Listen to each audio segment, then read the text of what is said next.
Hello and welcome back to another video on this channel. Today we are going to be discussing the final third humanist manifesto. So if you're interested in that, make sure that you watch to the end. If you enjoy this content, by any means, like and subscribe. It means a lot to me. The channel will grow. We're 15 subscribers away from 300 subscribers. So let's try to hit that by the end of maybe this month or next month. We'll see how that goes. So without further ado, let's get right into the third humanist manifesto. We're joined by Warren. Warren Jew, how are you? I'm good, thank you. Well, excited, not very excited to talk about the Humanist Manifesto, but it is just what we got to do. Yes, we critiqued the first two Humanist Manifestos, which are not actually the updated version of the Humanist Manifesto. So we couldn't reserve ourselves the right to say humanism destroyed just yet. But now this is the most modern Humanist Manifesto. So I suppose you can expect us to have a random title. Of course, if you're watching this, you would already know I decided to call it. But this is going to be the humanist right now that we're targeting, and this is our discussion, our critique. What we agree, what we disagree. Let's get started off with the first line. Humanism is a progressive philosophy of life that, without supernaturalism, affirms our ability and responsibility to lead ethical lives of personal fulfillment that aspire to the greater good of humanity. Well, I don't see there's anything sort of wrong with that, but it's just similar to sort of corporate ethos. It's like you can't disagree with it, but it's lacking in substance. Well, we will have to go down and look more. I completely agree with it. I think a part of that lacking of substance might come from this, like the life stance of humanism is guided by reason, inspired by compassion, informed by experience, encourages us to live well and fully. I mean, yes, we should live well and fully. It does come from experience and reason, but is there a grounding to it? I think there's a difference between experiencing X and grounding X in philosophy and actual reason. Without the use of supernaturalism, I think there is difficult to kind of receive or achieve these ethos or these principles just at face value. Mm-hmm. And it evolved through the ages and continues to develop through the efforts of thoughtful people who recognize that values and ideals, however carefully wrought, are subject to change as our knowledge and understandings advance. Well, I guess that's correct. Yeah, I agree with it. Yeah, definitely. Mm-hmm. The document is part of an. Do you have something else to say? I was just saying that a lot of these things, the reason why we're going through it quite quickly is that we have made a lot of these responses already in our discussion about the first and the second Humanist Manifesto. So if you're interested in watching those videos, make sure you check out on my playlist on existentialism. I'll put it up in the card above. I'm not sure which side it goes, but we did discuss that a lot already. So make sure you go check it out. It's around 4 hours. I think around 4 hours of video and content. So you guys have a lot to watch if you are interested in that. So we can continue our discussion. Okay. This document is part of an ongoing effort to manifest in clear and positive terms the conceptual boundaries of humanism, not what we must believe, but a consensus of what we do believe.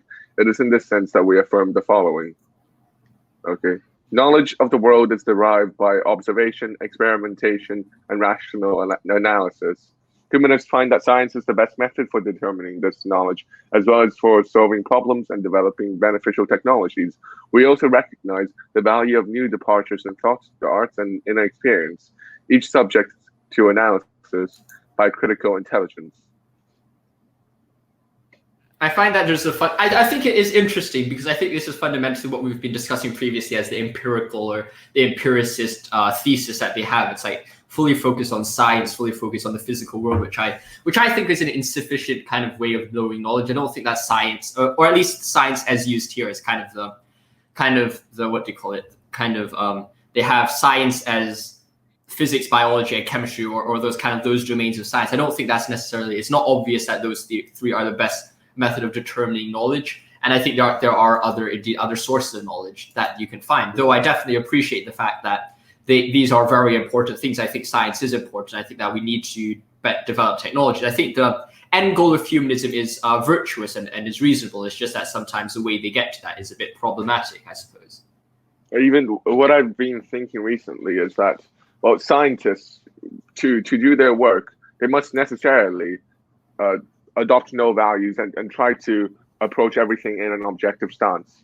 And in this way, well, science a priori, due to sort of its nature, cannot provide one with any guidance on how to live, although it can, I guess, make great advances in technologies in our discoveries of the world. And Well, and it's not yeah. Go And ahead, go also ahead. there's also another point of sort of I guess whether scientific advances can be well there is scientific advances and then there's how you use them. There are things that like science pushes forward and then it's in some sense bad for humanity. Like for example lab viruses and these kind of stuff. Yes, I suppose we shouldn't go too far into exact specifics about these lab viruses. Anything random things might happen quite soon, which might be quite surprising.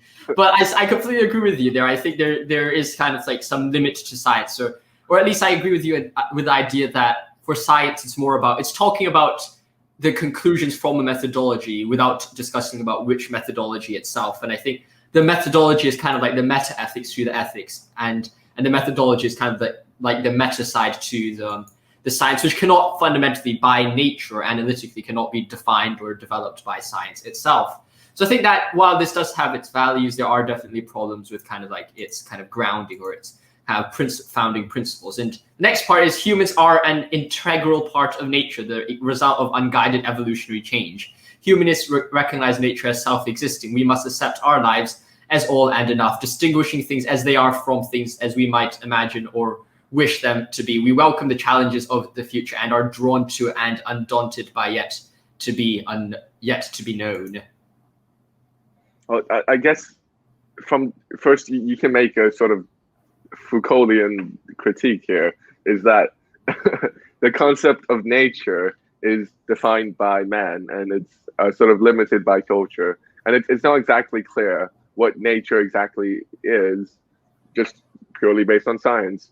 And even speaking sort of ontologically, I don't think one can specifically say that the natural world exists outside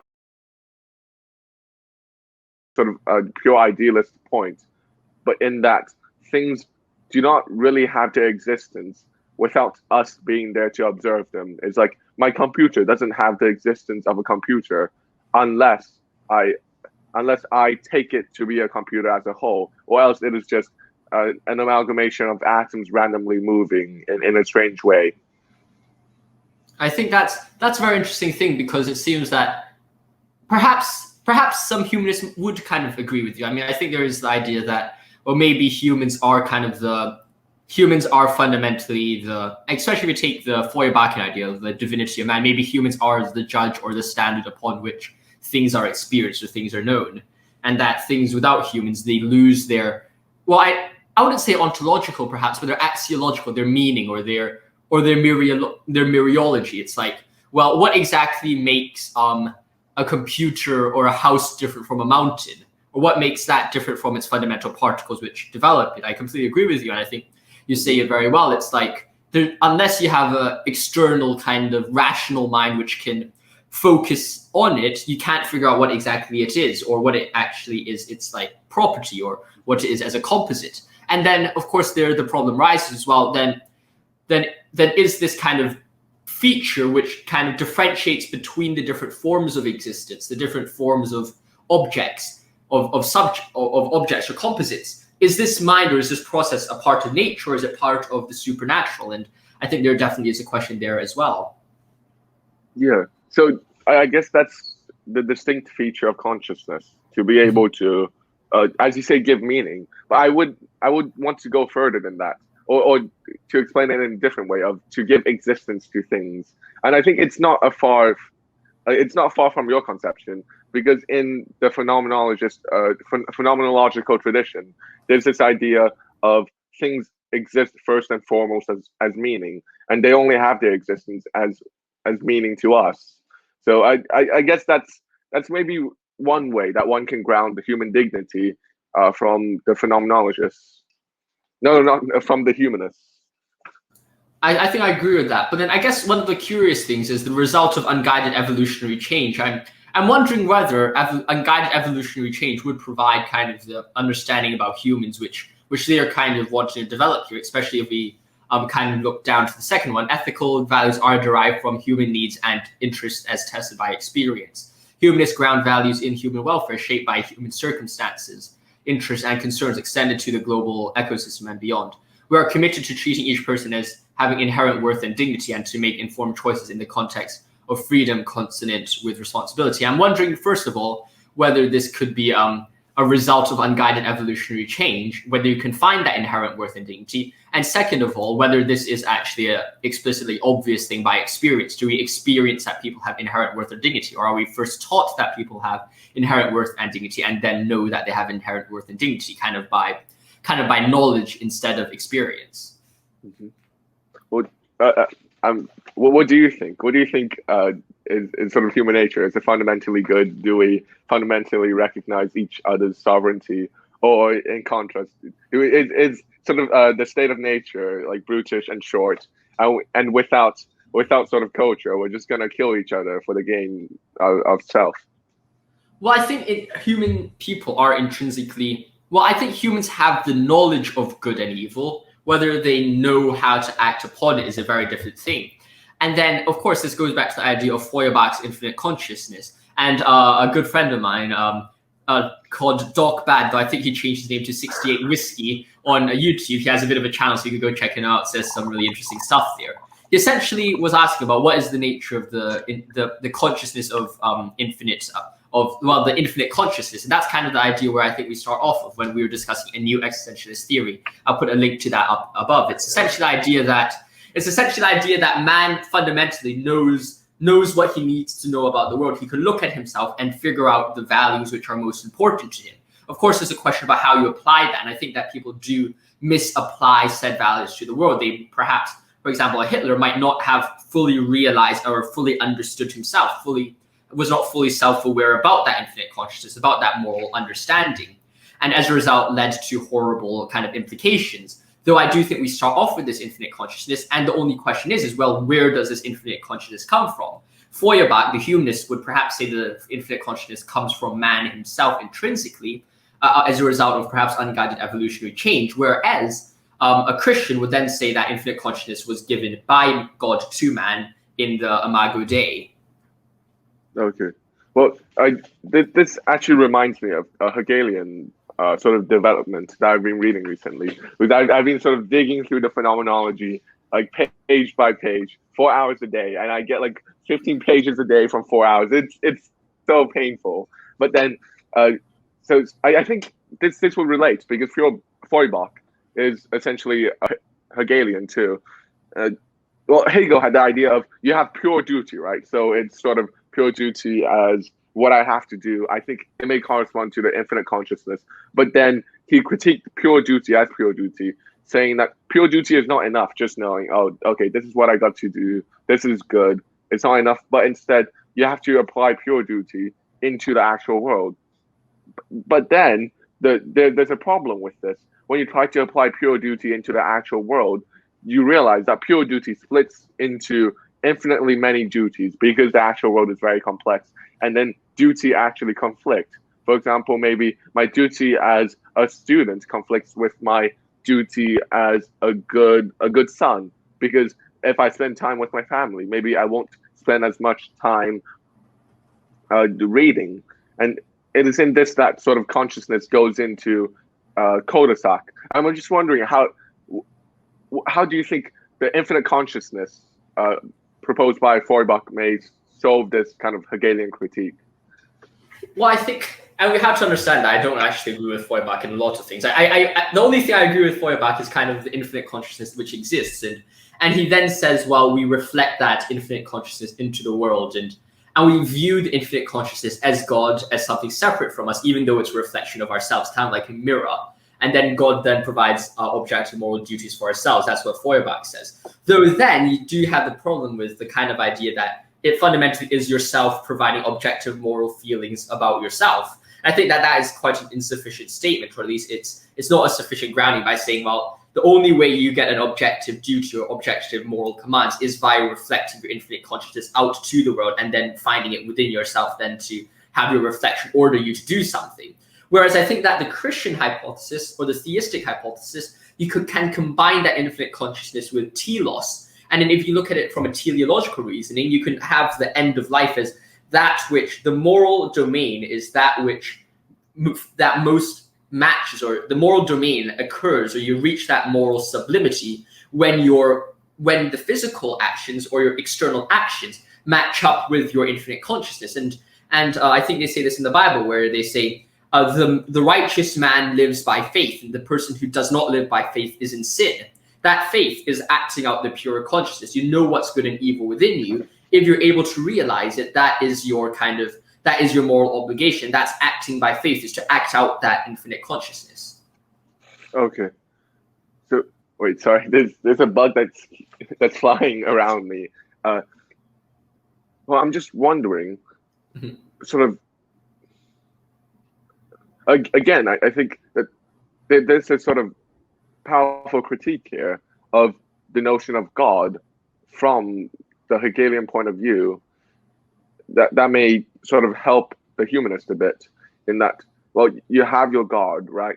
And then God is this infinitely good thing. And in Hegelian jargon, it would be like pure duty. So it's like duty above, and it's what you have to do. It tells you what it gives you your role and everything along with that. But then when you apply it into the world, would you say that sometimes perhaps there may be some conflict in how you're supposed to apply the principles that you get from the Bible, for example? I guess, like, an example would be something like, if you don't lie, telling yourself not to lie, and then perhaps sometimes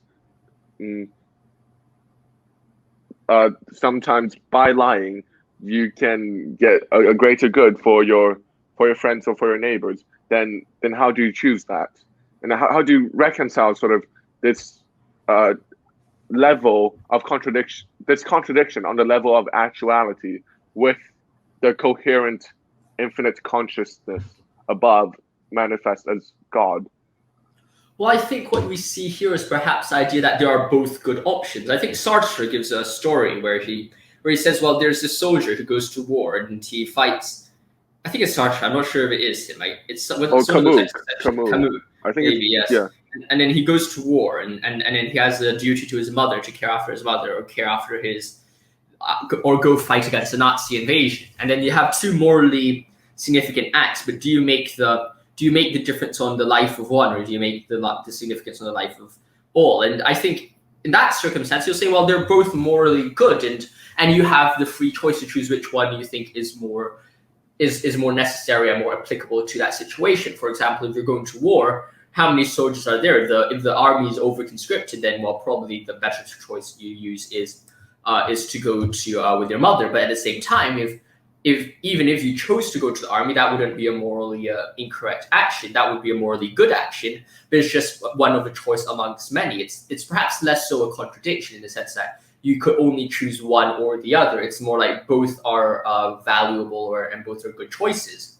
And in that sense, you would say, well, and in that sense, I think you can interact the duty with it and say your duty to the family is the same as your duty to the country. And of course, there are questions about duty, which duty is more important. But it seems that when it comes to the moral domain, when you have faith in both morally good choices, you have the free choice to choose between which one is more valuable to you, I suppose. Okay. So it's kind of like an existentialist addition to the moral realm. That there are times in life where they just give you sort of different options that's equally good or equally bad, and you can only choose amongst them. But then it's your human choice.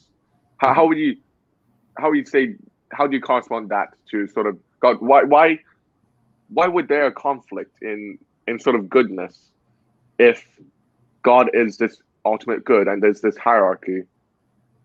Well, I think the conflict is apparent but not actual, in the sense that there's an apparent conflict in goodness, but I don't think it changes the idea that there are many forms of good. In the sense that you can reach God through many ways, but it's via realizing it within yourself. And I think that's also part of acting by faith. Like, acting by faith is that which draws you closest to God.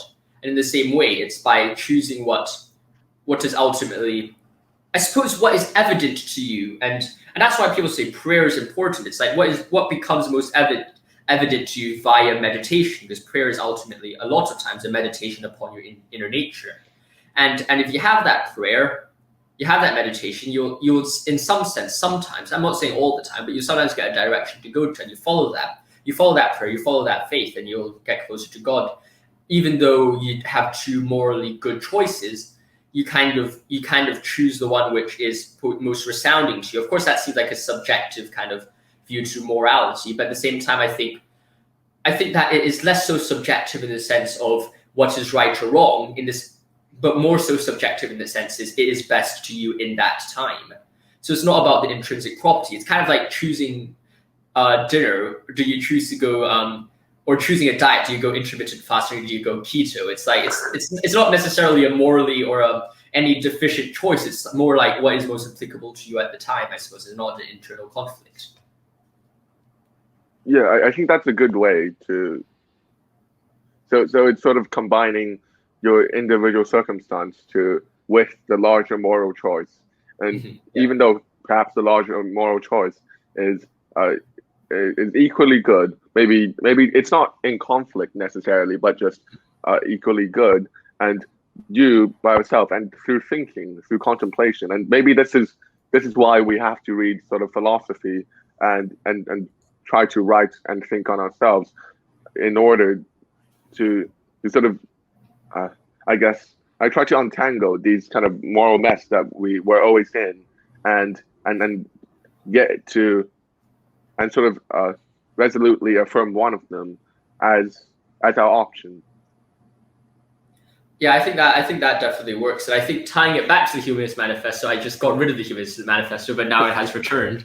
I think tying this back to the Humanist Manifesto is that it seems that we've realized that kind of the domain of morality is so much more complex than just something which came as a result of unguided evolutionary change. Like our entire discussion doesn't seem to be, at least as they say, somewhat intrinsically kind of obvious, nor does it seem to be something that you reach purely based on unguided evolution, because it seems that evolutionary morality fundamentally falls into some sense of subjectivism of perhaps you see a dolphin, they're not moral agents, but then if they're not moral agents, how do we know that we are moral agents in contrast to other evolutionary species? There's kind of that lack of a symmetry breaker between us and these other evolutionary animals. Do you have anything to add to that? Yeah, well, I guess another thing to add is, in fact, morality not only perhaps you say cannot be explained by evolutionary processes. Even if you assume like complete Darwinian evolution, there's in a sense of morality guiding evolution. So morality sort of driving the evolutionary, I guess, process, because the person who's more moral inside a certain society may have a more higher likelihood of survival, not due to sort of some survival advantage accrued by being moral, but because he lives in such a society that recognizes such moral values as good. But I suppose the rejoinder to that would be, well, it doesn't seem that would naturally. Well, I guess it kind of questions you then, where does that kind of desire for moral come from in the first place? You kind of have the idea of, well, it's kind of like what came first, the chicken or the egg. It seems that morals came first and helped evolution, or at least development of our desire for morality. But at the same time, it seems that, well, our evolution kind of came first because that's what caused us in the first place. So it seems like there's some fundamental kind of some fundamental discord between our evolutionary kind of, I guess, upbringing or background and our kind of moral outlook, I suppose, or at least our moral groundings. And I think even if because of sort of this evolutionary driving process from morality, even if we assume this complete Darwinian sort of atheistic evolution, we don't have to say that morality is false per se, or it is completely a construct, in that it is precisely one of the natural forces that drives evolution. So I guess I'm arguing here for the humanists, in that perhaps in this way you can have a sort of quasi justification for morality by putting morality along with the other natural selection forces, and there's just one more factor in the Darwinian selection process, and something that can be explained from a scientific lens. I suppose that is possible, but then would you say it's more of a utilitarian kind of construct of morals, that which, like, less so like the Benthamite kind of idea of maximizing pleasure, but more so the idea of it's morality is that which maximizes, how do you say it? Morality is that which maximizes human evolutionary development or something like that. Would that be kind of like a good way to kind of structure that kind of moral judgment or moral decision making? Yeah, well, I guess that is not really the argument that I was saying wasn't really justifying morality per se. It was trying to I guess give an account that doesn't reduce morality to anything else in an evolutionary framework. So somehow, even in pure evolution, morality is not just a construct of human beings. It is, along with every other thing, part of the natural evolutionary force. So you can't say that even in evolution, morality still exists, and exists perhaps concretely. So I guess that doesn't explain why you should be moral. Mm-hmm. I suppose that'd be true, but I think you find it very difficult to kind of explain how that kind of ties into. Well, I suppose if you view it as, like you say, as a part of that evolutionary force, like alongside what is the best for development, alongside the survival of the fittest, you have also like that which is most moral there. I suppose that would be quite an interesting view to look at it. But I suppose that would just be more of a bit of, it would less so be kind of a grounding. I mean, would you be able to fully explain the existence of it either, though?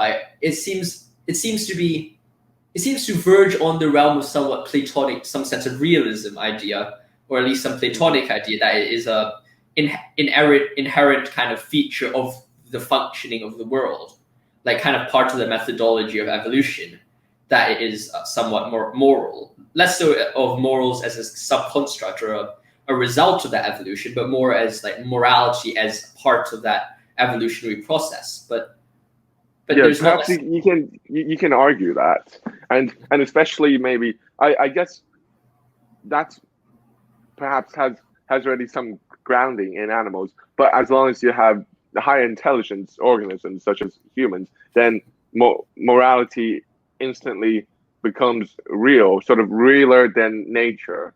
Instead of being part of culture, morality is actually sort of culture and nature. Once you become sort of human, then the two merge together, and then the separation doesn't really make sense, at least from a biological perspective. I think your sort of talking to me is very helpful. It sort of helped me clear up what's the implication of this idea. But perhaps I could push you a bit further on that as well. It's more like that. Perhaps you could say, well, if morals is an inherent part of like the evolutionary process, I suppose, then would you not say that the morals that should be derived from each species should be working towards at least not a precisely, but a vaguely similar direction if it did arose from an evolutionary process? Because it seems that some animals are developing in opposite moral sense of us. Not that I think that they're developing opposite in the sense that they're doing unmoral stuff, because I don't think animals are perhaps as of now moral agents, but what they seem to be developing is a moral system which is different from ours. For example, dolphins forcefully copulate. I don't want to say rape, because rape has like negative connotations to it, but dolphins and sharks forcefully copulate with each other. People, like lions, fight each other to have sex with like their wives and stuff like that. I mean, that wouldn't be like moral behavior we expect to be developed from in like humans as well. Yeah, so I think the sort of morality that is driving in would be different to a kind of universal morality, I would say, and I think this is where the weakness of using this theory to try to ground morality comes in that you sort of there sort of has to be a starting point from which the moral system is introduced into the population, And then after you have this sort of moral conception, then after you have this moral conception, then this moral conception starts to push evolution forward. You start to select for more moral individuals.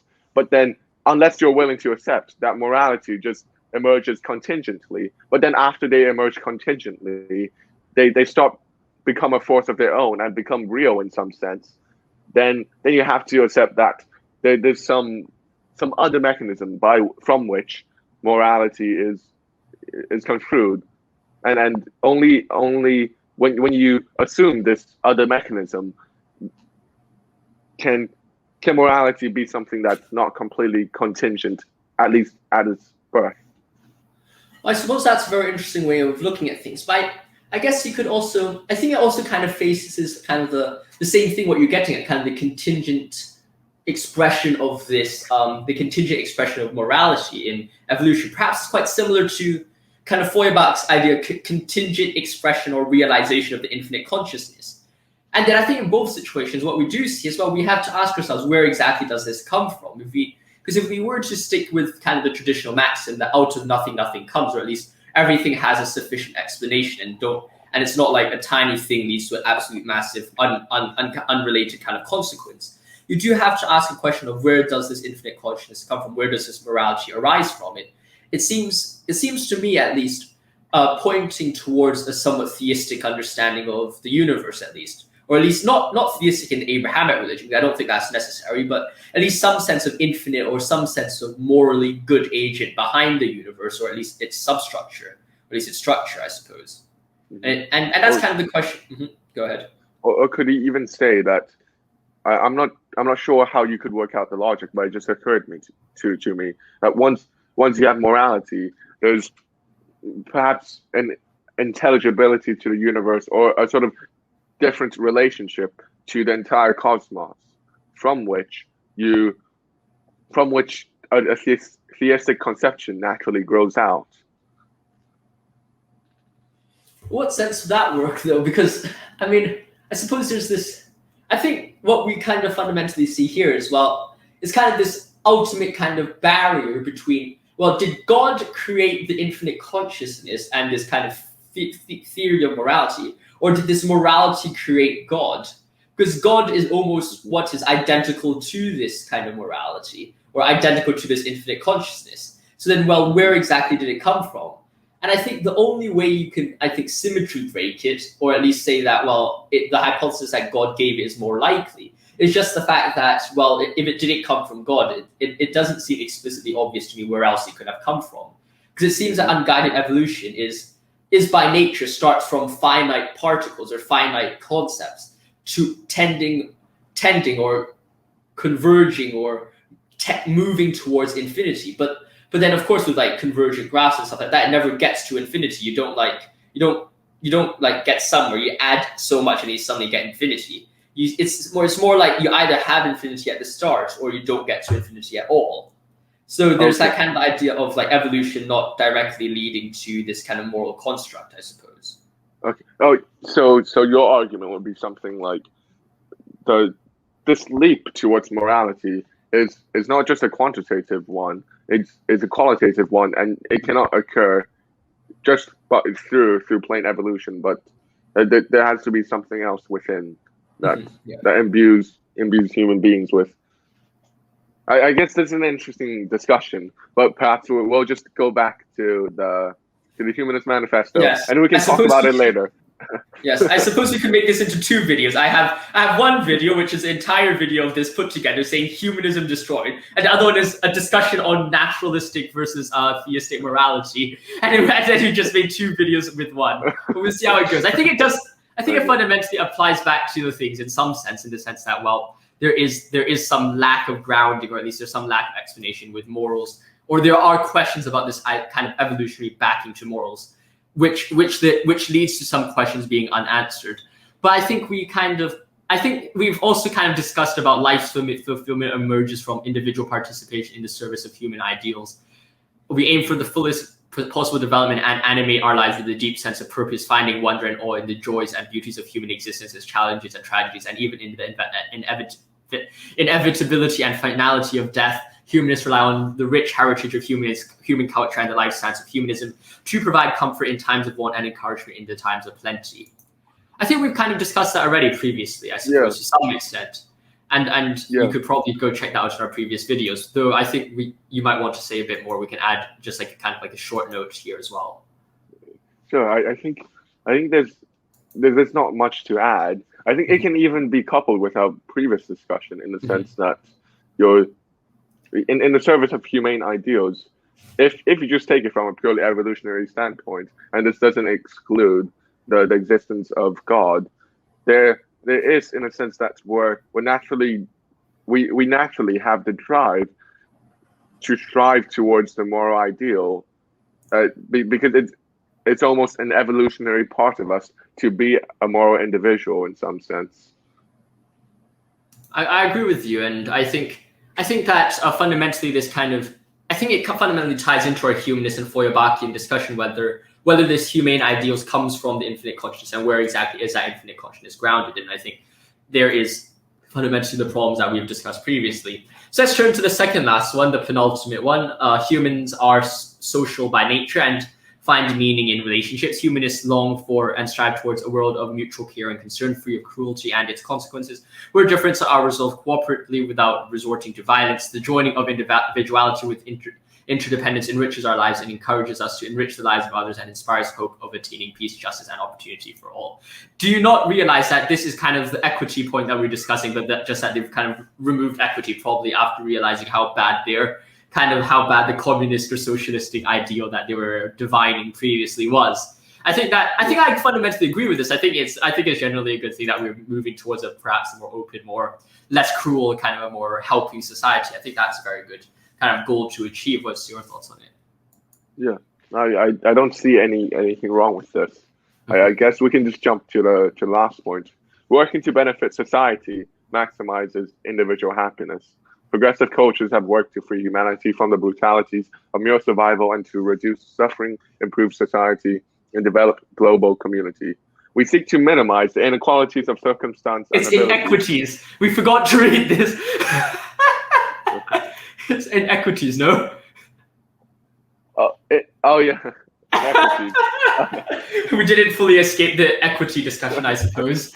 I jumped the gun a bit too early. Inequities of circumstance and ability, and we support a just distribution of nature's resources and the fruits of human effort, so that as many as possible can enjoy a good life. But I don't see anything sort of disagreeable here. Yeah. And even in equity, it's discussing the sort of natural circumstance rather than the end result. So I think the problem with equity is sort of equality of outcome rather than I guess this one is trying to say that this one is trying to help with equality of opportunity with circumstance. Although I'm not sure how they're supposed to minimize the inequities of ability. Are they going to sort of like it seems to point towards some sense of eugenics. Yeah, I suppose it's like kind of like definitely. I agree with that as well. I think they're fundamental kind of. I think we can fundamentally conclude our discussion on humanism with the idea that it's fundamentally a very interesting kind of theory, and we agree fundamentally with a lot of its conclusions. But the problems are mainly with its groundings and not necessarily what it gets out of it. And in the words of Sartre, when he says existentialism is a humanism, I think what we can then furthermore say is not just that existentialism is a humanism, but that humanism is itself a religion to a greater or lesser extent, or is fundamentally based on some theistic or religious conception, which kind of ties us back to the idea that, well, it seems that humanism has become that which is trying to avoid a fundamentally religious kind of structure. What are your thoughts on this and kind of your overall thoughts on humanism as a whole? Well, I would agree with you, and I guess when we say that humanism has evolved into a religious structure, well, I guess it depends on our definition and our conception of religion. But certainly, there's well, I don't know.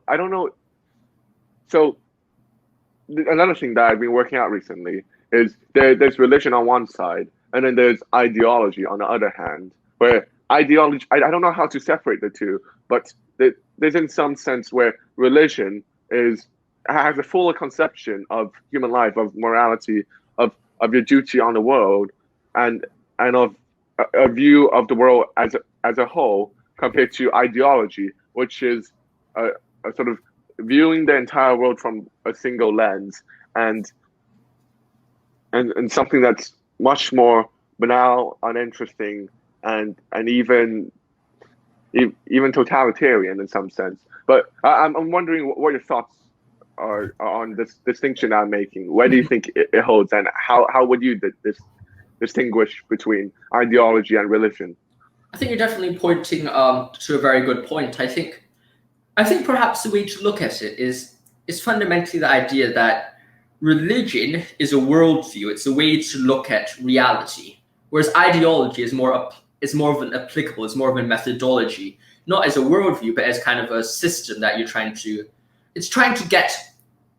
I suppose religion is more of a personal striving towards infinite consciousness, whereas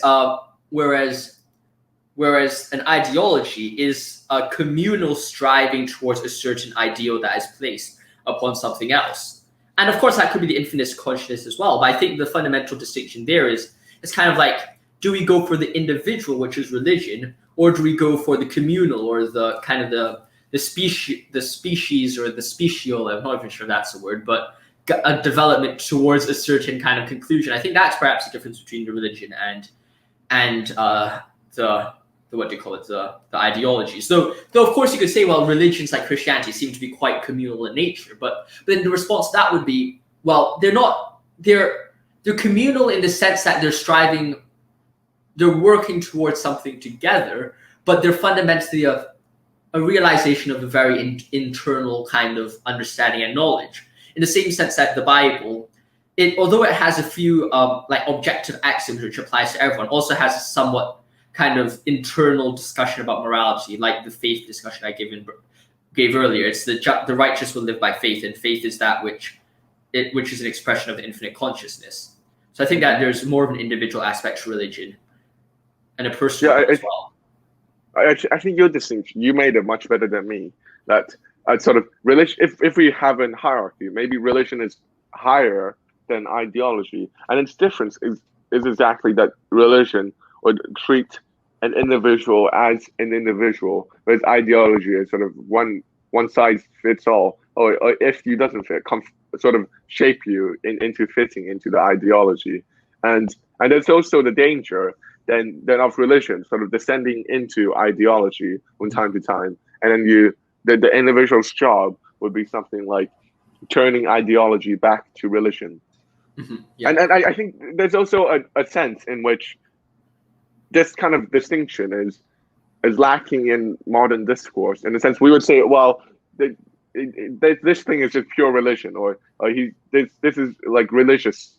When we say someone believes in something fervently and does it sort of indiscriminately, then I think it would be better if we just call it ideology. And maybe that's another kind of bias towards religion in modern discourse, but also a sign that most of the time religion does not hold to its own ideals. And I think that may be why a lot of humanists and also atheists disagree or does not like religion, because they see the ideological side of it, but not necessarily the more religious personal side of religion.